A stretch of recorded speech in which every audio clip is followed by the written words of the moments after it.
and we are back with Prepping for Winter with the Theon sample chapter. Previously, Stannis talked to Maester Tybalt and Justin Massey, and now he's back alone with Theon. Stannis Baratheon paced the floor. The tower was a small one, dank and cramped. A few steps brought the king around to Theon. How many men does Bolton have at Winterfell? 5,000. 6. More. He gave the king a ghastly grin, all shattered teeth and splinters.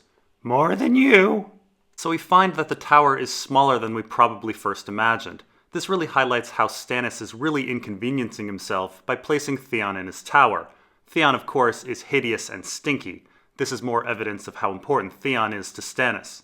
Now, Theon's estimation of forces is interesting. According to Theon, Roose has 5,000 or 6,000, which he says is more than Stannis. Now yes, according to Stannis' letter to Jon from Deepwood Motte, the Deepwood Report, Stannis has 5,000 men with his numbers swelling every day. Of course, there's absolutely no reason to believe that number, as it's probably counterintelligence. After all, why would a commander reveal his force strength to anyone in the middle of a war, except to deceive people? Yet Theon says Bolton's 6,000-man force is greater than Stannis'.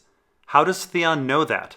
Theon approached Stannis' camp at night, in the middle of a storm. Where does Theon get his idea about Stannis' army? The only explanation is that information from Stannis' letter to Jon has somehow made it to Winterfell. And we are pretty certain that there is a leak, and this did happen. Back in Reek 3, A Dance with Dragons, Roose reports on Stannis' recruitment of the mountain clans, his conquest of Deepwood Motte, and his growing strength, in a manner that's remarkably similar to Stannis' Deepwood report. This means that either the Glover Maester who sent the Deepwood report isn't to be trusted, or Clytus at the Wall who received the Deepwood report isn't to be trusted. My money is on Clytus. I am uncertain why Theon is grinning about all of this. Theon does want Stannis to win, mainly because he doesn't want to return to Ramsay. So he's definitely not smiling about Stannis' dire situation. Theon does praise his own intelligence often, so he may be smiling because he was clever enough to overhear things and piece together what he thinks is an accurate military assessment. Or he might be smiling because he's figured out that Stannis needs something from him. Or maybe Theon is just nuts. How many of those is he like to send against us? No more than half. That was a guess, admittedly, but it felt right to him. Roose Bolton was not a man to blunder blindly out into the snow, map or no. He would hold his main strength in reserve, keep his best men with him, trust in Winterfell's massive double wall. Stannis' question to Theon is peculiar. I'm not sure if he's debating Theon or asking him a real question. It may be that Theon's previous statement, more than you, comes off as a bit of a taunt. So in a way, Stannis' reply is a good rebuke to it. If Stannis has, say, 4,000 men and Roose sends half of his, that is 3,000, Stannis outnumbers them. So Stannis may be claiming that he, in fact, does have an advantage right now. As a real actual question for gathering intelligence, it comes off as odd. Why would Theon's guess be any better than Stannis'? Now when Theon left the castle, the Freys and the Manderlys were leaving. The Freys have about 1,400 men, while the Manderlys have only about 300. That's 1,700. That's closer to a quarter of Bolton's forces, not half. Is Theon expecting more Bolton forces other than the Freys and the Manderlys to come out? Or is he just mistaken? 1,700 does seem meager against a supposed 5,000 person opposition. Now Theon's assessment of Roose Bolton is pretty much on the money. Roose Bolton is all about protecting his own while getting his allies killed. Dreadfort men were the last into battle during Robb's campaign, and he readily sent off the other houses under his command to get slaughtered. Now we know that Roose brought back about 4,000 men from the south, being mostly Dreadfort men, and Ramsay has about 600 additional men. So at the end of the day, it sounds like Roose has maybe around 3,000 Dreadfort men, about half his 6,000 men force. So maybe Theon is thinking that all of the Dreadfort men will stay inside, while the less loyal houses will go outside. The Serwyns, the Tallhearts, the Umbers, the Hornwoods. That does sound like a Roose Bolton strategy. So who knows, maybe there will be a third force other than the Manderlys and the Freys going outside. But led by whom? Most of these other houses don't really have any leaders around. The castle was too crowded. Men were at each other's throats. The Manderlys and Freys especially. It's them his lordship sent after you. The ones he's well rid of. So we know that the Manderlys and the Freys were troublesome, and therefore were sent outside. From a tactical perspective, one shouldn't really expect the Freys and Manderlys to win by themselves against a supposed 5,000 force from Stannis. It seems like Roose Bolton is more interested in killing his allies off than defeating Stannis. After all, the winter is already killing Stannis, and Roose mainly wants to reduce the mouths to feed and ease the tension in the castle. And he may even be thinking about his continued hold on the north afterwards. But really, when it comes down to it, the most troublesome character for Roose Bolton has been Ramsay. Everyone hates him, and the Northerners did not appreciate his abuse of fake Arya. He is the biggest problem in the castle, hands down. But even beyond this, Roose believes that Ramsay will eventually kill all of his trueborn children. Really sending Ramsay outside at some point would be a good strategy for Roose. Perhaps he could lead this third force. Wyman Manderly. The king's mouth twisted in contempt. Lord too fat to sit a horse. Too fat to come to me, yet he comes to Winterfell. Too fat to bend the knee and swear me his sword, yet now he wields that sword for Bolton. I sent my Onion Lord to treat with him, and Lord Too Fat butchered him and mounted his head and hands on the walls of White Harbor for the Freys to gloat over. So Lord Too Fat to Sit a Horse is a Stannis-specific insult for Wyman Manderly that he started saying after Manderly responded to Stannis' banner call with a letter saying that he was sick. Other people insult Manderly with the name Lord Lamprey. However, both Bran and Manderly himself comment that he is too fat to sit a horse. Now, Stannis is acting like the Manderlys are not on his side, but evidence seems to point to the contrary. It was Wyman Manderly who didn't bring a singer with his musicians, despite employing one at White Harbor. And there being no singer was the only reason that Mance Rayder was allowed into the castle. Additionally, the Umbers seem friendly with Stannis, and the Manderlys and the Umbers have been building ships together since A Clash of Kings. Now, it may be that Stannis doesn't know that the Manderlys are on his side, but why wouldn't the Umbers tell him? Not to mention, if Stannis truly thought Davos was dead, where on earth did he hear the news from? Would the Manderlys or King's Landing really send a raven to Deepwood Motte telling Stannis of this? The fake news of Davos dying would likely either come from Tycho Nestoris or Morris Umber, and if either of these characters did tell him this, they would have also likely told him that the Manderlys are secret supporters of Stannis along with that news. And the Freys, has the Red Wedding been forgotten? The North remembers. The Red Wedding, Lady Hornwood's fingers, the sack of Winterfell, Deepwood Motte and Torrance Square. They remember all of it. Bran and Rickon. They were only Miller's boys. Now Theon says the North remembers, but what do they remember exactly? Let's go through Theon's list. The Red Wedding. This taught us that the Freys and Roose Bolton are not to be trusted. Although Roose could possibly deny involvement in the wedding, his marriage to Walda Frey and him being named Warden of the North really show the opposite. So the North should be looking for vengeance here. Lady Hornwood's fingers. Now this really shows the pure evil of Ramsay. Again, bad for House Bolton. But it also highlights a prize and the North's greed. The North was squabbling over Hornwood lands, and now they have Winterfell, Hornwood, and the Dreadfort as spoils if the Boltons are defeated. There's a huge economic incentive to turn on the Boltons. But Hornwood lands also remind us that the Ironborn hold a few Hornwood hostages. The sack of Winterfell. Now Theon is listing this because he believes it's a reason to hate him and the Ironborn, but this was actually done by Ramsay, and this fact was leaked by Wex. So again, this is more bad news for the Boltons. Deepwood Motte. Again, Theon is listing this as a reason to hate the Ironborn, but the Glovers didn't actually show very much hatred towards Asha. They were willing to cede the Salty Shore to her in return for Deepwood and hostages. Really, this shows the willingness to bargain and the importance of the Ironborn hostages again. Torrance Square. It's interesting that Theon names this one last and says the North remembers all of it, because Dagmar Cleftjaw and Torrance Square may be the most forgotten loose end in our story. Dagmar holds the keep with a mystery number of men, he has Tallheart and Hornwood hostages, and he is a man who would definitely want Theon back. Theon lists Torrance Square as a reason to hate the Ironborn, but we don't actually know anything about Dagmar's unlikely conquest and the willingness of the Northerners to negotiate with him. So really from Theon's list, I would say that the North should remember that the Boltons suck, the Ironborn hold hostages, and that the Ironborn are still a factor in this war.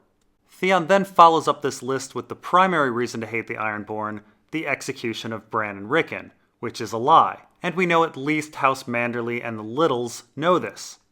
And finally, Theon shows guilt for the Miller's boys. The younger one Theon likely fears is his son. Frey and Manderly will never combine their strengths. They will come at you, but separately. Lord Ramsay will not be far behind them. He wants his bride back. He wants his reek. Theon's laugh was half a titter, half a whimper.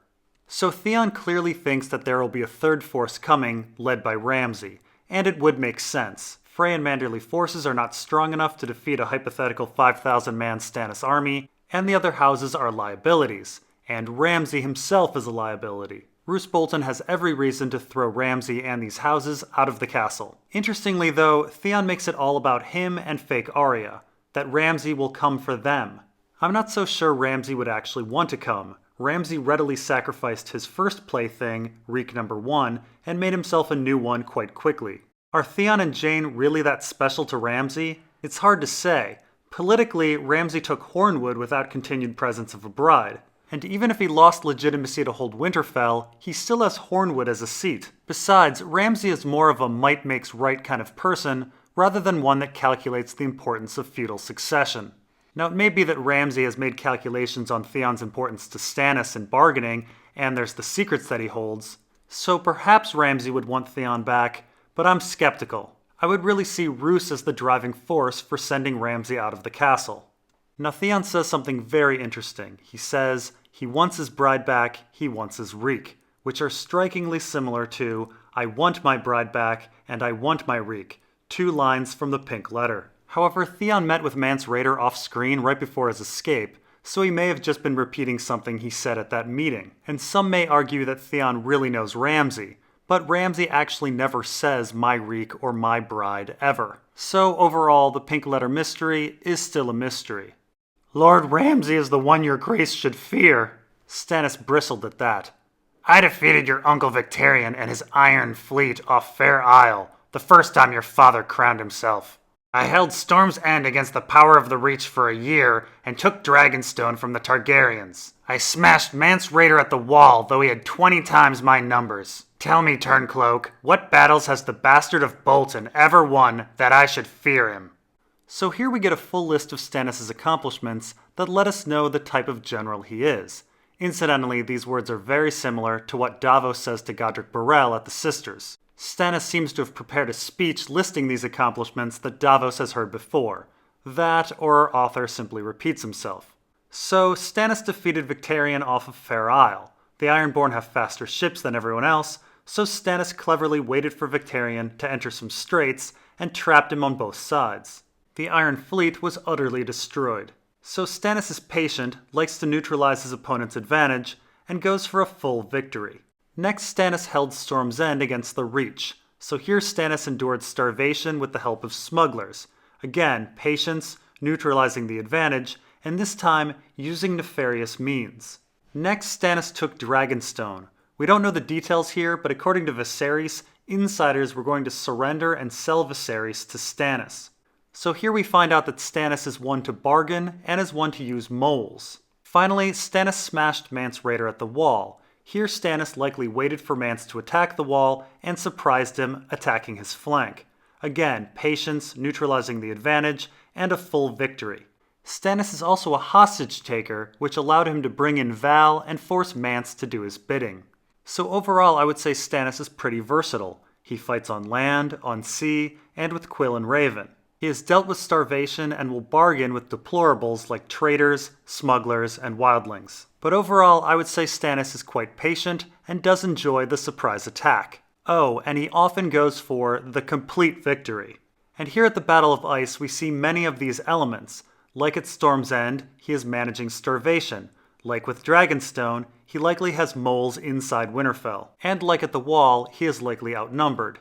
He has even dealt with a smuggler with the rescue of Theon and Jane, and like with Mance and his son, Stannis again has a powerful hostage. So the real question is, will Stannis negotiate with people like the Ironborn, and how can Stannis surprise attack his opponent, trap them, and go for a full victory? Now on the other side of things, Stannis asks what battles Ramsay has ever won. Well, Ramsay mainly succeeds through mistaken identity and backstabbing. He became Reek number 2 to avoid being killed at Hornwood, and later he attacked Sir Roderick's men, pretending to be friends. And he was led into Winterfell, pretending to be a friend, and turned on Theon. His style isn't actually very dissimilar to his father's. Remember, Roose Bolton took Harrenhal by having the brave companions enter as friends and turning on Amory Lorch. So the question is, if Roose does throw Ramsay out of the castle, how can Ramsay take on a new identity to get out of the predicament he's in? You must not call him that. A wave of pain washed over Theon Greyjoy. He closed his eyes and grimaced. When he opened them again, he said, "You do not know him."